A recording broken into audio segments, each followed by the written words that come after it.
Hello everybody, my name is Coach Logan Revere and welcome back to another Quick Tip Tuesday. Have you always wanted to learn if you were sliding or planting your foot properly at the end of your approach in bowling? Well, this video will help shed some light as to how both of those work, the advantages that come with each one, and how to actually execute each one accordingly. Firstly, the difference between sliding and planting is quite literally what their name entails. It has to do with the last step you take on your bowling approach. Most bowlers like to employ the slide because this allows a more gradual stop of your momentum and helps enforce a lot better balance. But some people may find planting feels better for them to help them with timing or help them channel more of their energy and really leverage the bowling ball more to help get them all the power they can get out of their release.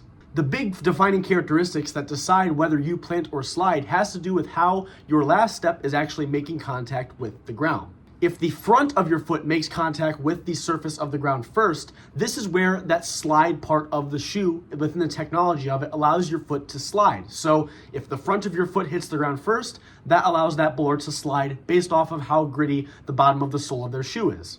Planters have the heel or the back of their foot hit the ground first, which is very similar to a regular sneaker, meaning there's nothing but resistance that's coming from that sneaker, meaning there is no sliding and no slow stop of momentum, but that foot plants into the ground and stays there.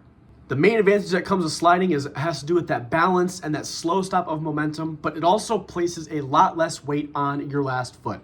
When you stop abruptly, many of those bowlers that have a plant very often come to fall into a problem with injuries on their knee because they're not slowing down all that momentum, but instead they're embracing for impact basically and placing a lot of pressure on that knee. So figure out whichever one works best for you. If you struggle to create a lot of power, learning to plant could be a great way in reinforcing ways to learn to create more power because it's letting you hold on to that ball for longer and really letting you channel all that momentum versus slowing down and being a little bit smoother with it once you slide. But more commonly than not, I would say 9 out of 10 bowlers will certainly benefit from learning to slide. So if you have a plant or you struggle to slide, just really focus on having that front part of your foot hit the ground first and the slide will become a whole lot more easy.